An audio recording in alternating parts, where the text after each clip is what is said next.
Saudações!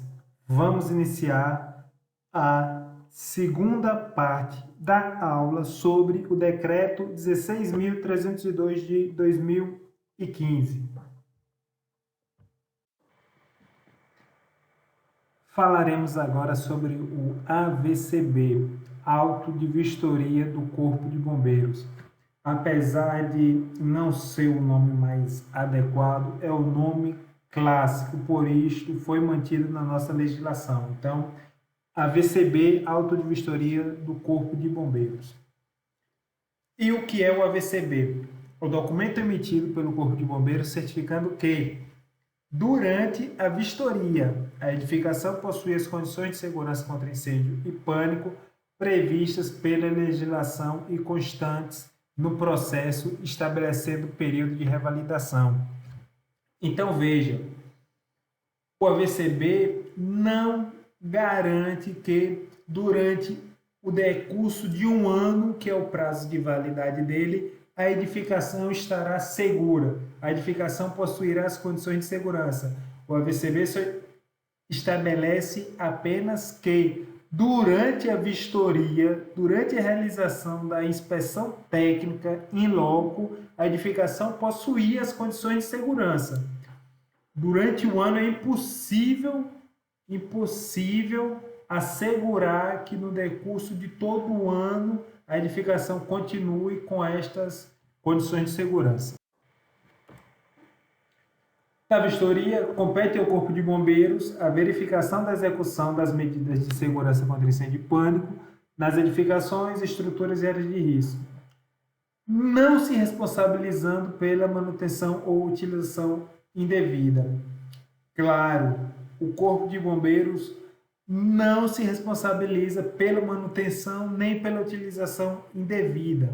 O Corpo de Bombeiros tem que ir ao local, verificar se o sistema está funcionando, se foi executado de acordo com o projeto e atestar que no momento está em condições. Agora, se posteriormente a manutenção não será feita, ou será feita incorretamente, ou a utilização será indevida, como exemplo, o hidrante de recalque sem válvula de retenção sendo utilizado para molhar grama, isto é um exemplo claro de utilização indevida, o Corpo de Bombeiros não se responsabilizar por isto. Isso é claro.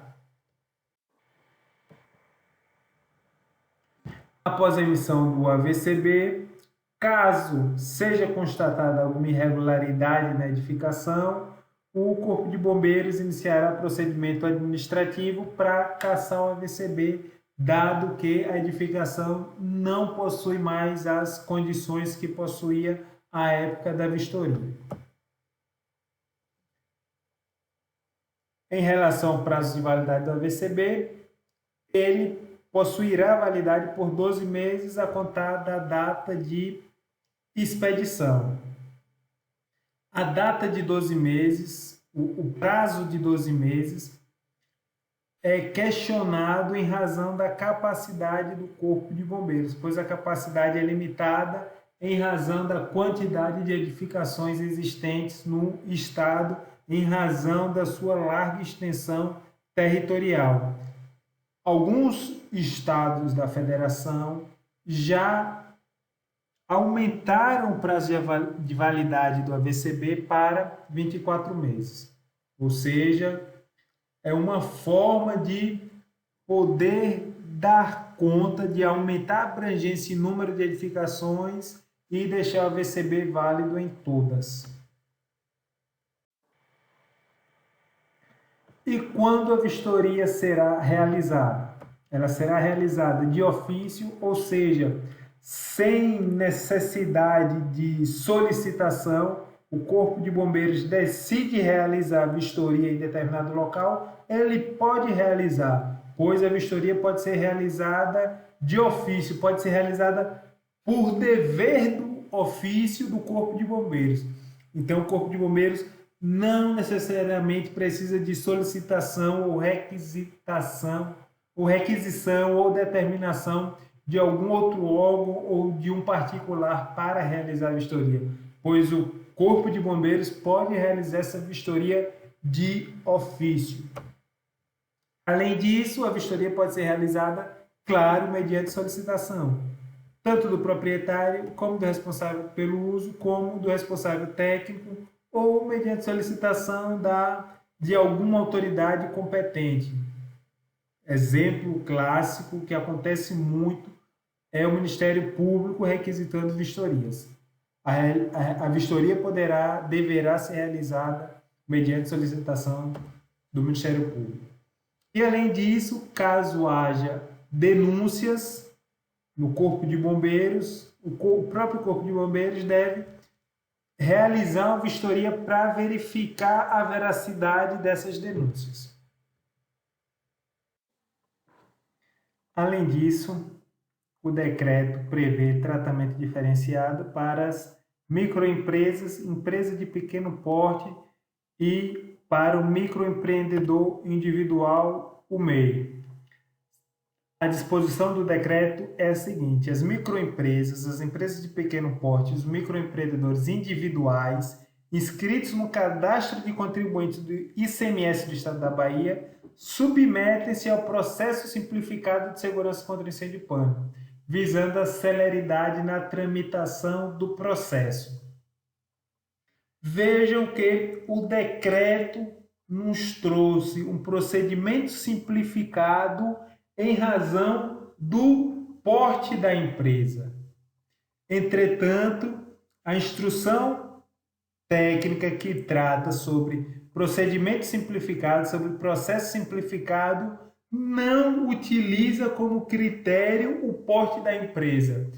Respondam comigo, qual o critério utilizado para o procedimento simplificado? Isso mesmo, acertaram. O requisito utilizado para o procedimento simplificado é área construída. Sendo assim, a área construída é utilizada para definir quem submete-se ao processo simplificado ou não. O principal parâmetro é a área construída de 750 metros quadrados. Acima disso, o projeto técnico é completo, é integral. Abaixo disso é simplificado. Existem algumas características especiais que serão tratadas em videoaula própria sobre procedimento simplificado. Então, são duas inconsistências da legislação do Corpo de Bombeiros da Bahia. A primeira, que trata residência unifamiliar, não pela quantidade de famílias, mas sim pelo porte da residência. E a outra que diz para oferecer o procedimento simplificado em razão do porte da empresa, mas, na verdade, o procedimento simplificado é dado em razão da área construída da edificação. Como vimos, o Corpo de Bombeiros tem a função de elaborar e revisar a normatização técnica. As instruções técnicas do Estado da Bahia são emitidas pelo próprio Corpo de Bombeiros. E quem faz isso dentro da estrutura do Corpo de Bombeiros é a Comissão Permanente de Normatização, que possui por atribuições apresentar propostas de alteração do decreto, elaborar e revisar as instruções técnicas, ou seja, para o decreto, que o decreto é um instrumento emitido pelo chefe do Executivo. Então, o Corpo de Bombeiros, a CPN, apresenta propostas de alteração para ele. Entretanto, em razão das ITs, as ITs são emitidas pelo próprio Corpo de Bombeiros. Então, a CPN elabora, CPN, que é a Comissão Permanente de Normatização, a CPN elabora e revisa as ITs. Além disso, a CPN analisa sugestões de modificações. Então, nós, profissionais do Corpo de Bombeiros que trabalham na área ou não, pode sugerir modificações na legislação à CPN e a CPN analisa se a modificação é viável ou não. A CPN é composta por membros permanentes e membros temporários. Os membros permanentes são o subcomandante geral da instituição e o comandante do CATP, e os membros provisórios são um bombeiro do CATP, um bombeiro de algum SAT da região metropolitana e um bombeiro de algum SAT do interior. Atualmente, os membros provisórios da CPN são o Major Moreira, como bombeiro do CATP, o Capitão Teixeira, como bombeiro de SAT da região metropolitana, e a Subtenente Carla, como bombeiro de SAT do interior. Além disso, o decreto prevê, além da CPN, outra comissão, e esta é uma comissão técnica. A comissão técnica deve ser composta por oficiais, designada pelo comandante-geral, com caráter temporário, com a seguinte finalidade: analisar e emitir pareceres relativos aos casos que necessitem de soluções técnicas complexas. E existe isso, algum caso que precisa de solução técnica complexa? Existe e muito. Sendo assim, caso algum SAT esteja diante de um caso que apresente solução técnica complexa, que necessite de um estudo mais aprofundado, deve reportar-se ao CATP para que ele provoque o comandante-geral para a formação de uma comissão técnica para análise de um caso específico, desde que ele seja complexo, que ele exija uma solução mais aprofundada no que se refere à segurança contra incêndio. Como já especificado na videoaula da lei, o decreto repete a previsão das infrações à legislação de segurança contra incêndio e pânico do Estado da Bahia. E as infrações são: deixar de adotar as medidas de segurança contra incêndio e pânico, instalar as medidas de segurança em desacordo com a normatização técnica oficial, modificar as características ou não fazer manutenção. Então, não fazer manutenção é uma infração. Não fazer o simulado anual exigido pela IT 17 é uma infração. Mudar o extintor de local de forma a deixar de atender é uma infração. Sendo assim, modificar as características ou não fazer manutenção das medidas de segurança são infrações à legislação. Além disso, ocultar medida de segurança, remover, inutilizar, destruir ou substituir de forma indevida também correspondem às infrações da legislação de segurança contra incêndio e pânico. Além disso, dificultar, embaraçar ou frustrar a fiscalização também é uma infração. Ou seja, por exemplo, o proprietário da edificação recusou-se a receber o termo de notificação quando fiscalizado. Sendo assim, ele está dificultando a fiscalização.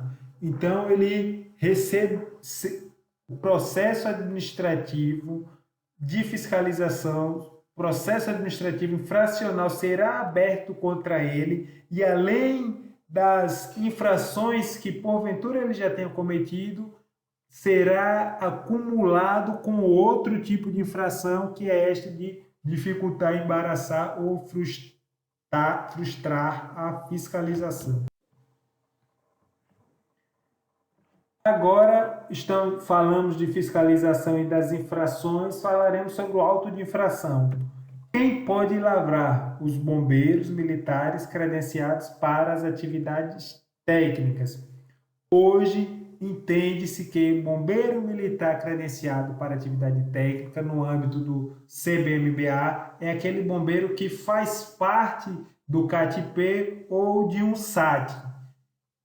Então, se o bombeiro faz parte do SAT, ele automaticamente está credenciado. Atualmente, a realidade é que boa parte dos bombeiros que estão no SAT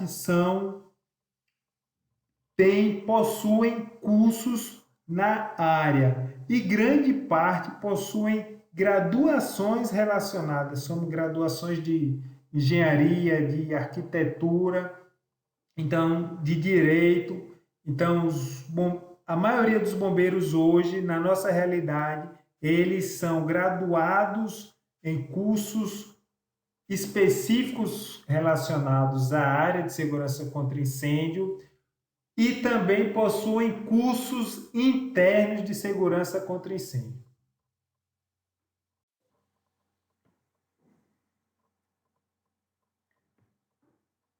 Após o auto de infração, após o bombeiro credenciado lavrar o auto de infração, será aberto um procedimento administrativo. E esse procedimento administrativo tem que ser instaurado pelo comandante da unidade.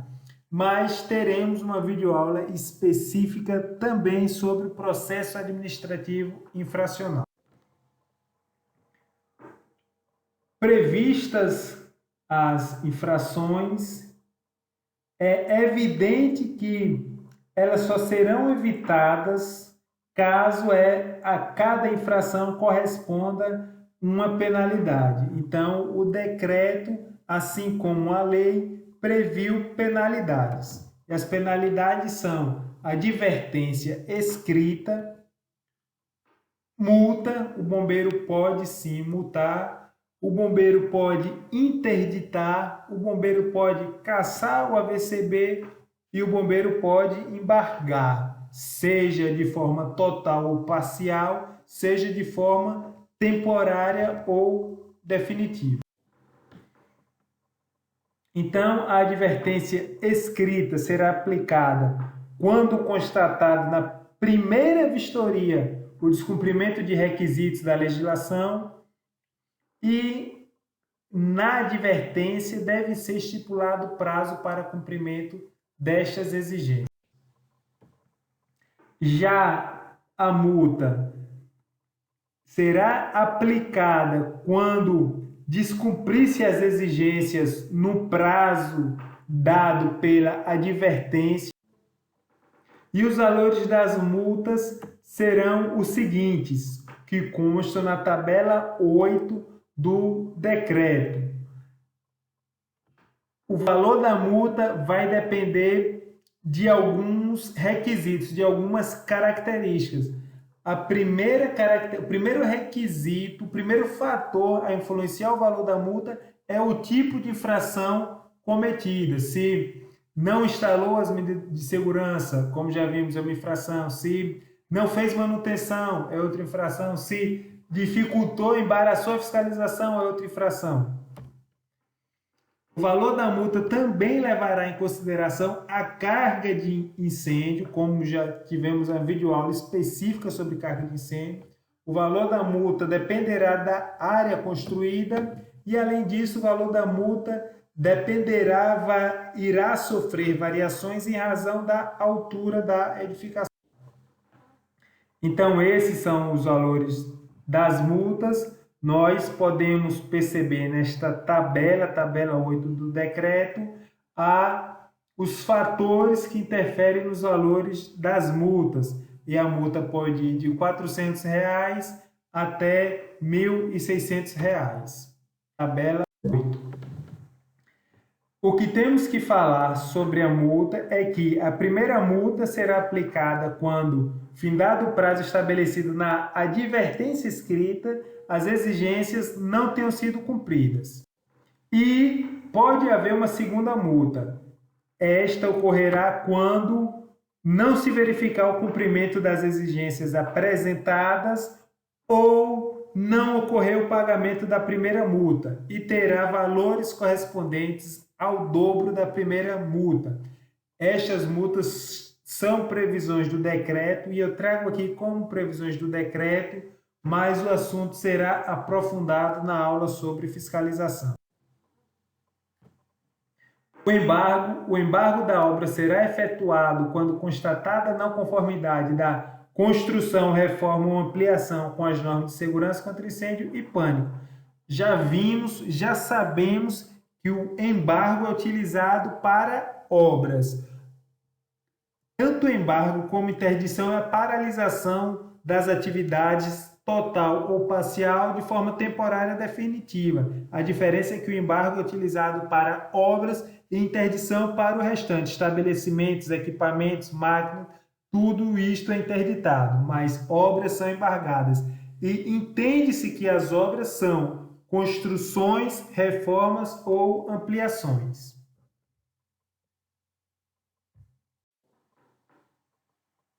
Como já falado, a interdição parcial ou total será efetuada quando for constatada grave risco contra a incolumidade das pessoas e do patrimônio em razão do descumprimento das normas de segurança contra incêndio e pânico.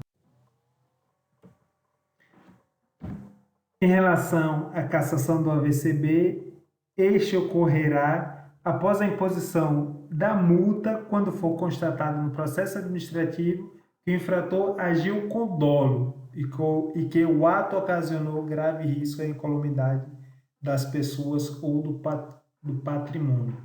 Então, os senhores estão percebendo até aqui que a interdição, o embargo e a cassação são atos mais onerosos, mais gravosos ao proprietário.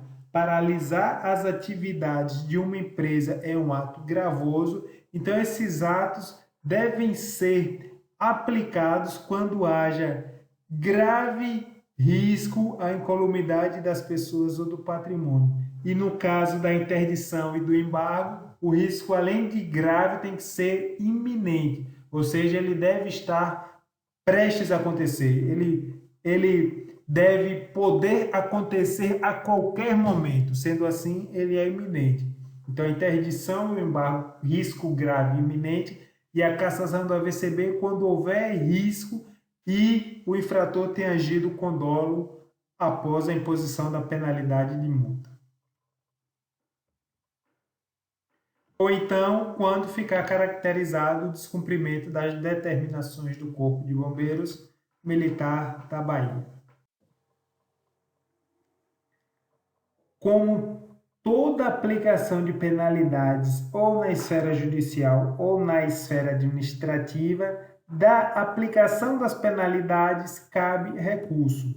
Então, o primeiro recurso será direcionado ao comandante do CATP, e se a penalidade for mantida, caberá recurso ao subcomandante-geral. Esta é a previsão do decreto, as previsões gerais do decreto, mas esse assunto com as suas características, peculiaridades, será tratado na aula específica de PAI, Processo Administrativo Infracional. Finalizando a segunda parte da aula sobre o decreto, espero vê-los na terceira. E a terceira aula trará algumas polêmicas. Obrigados e até mais.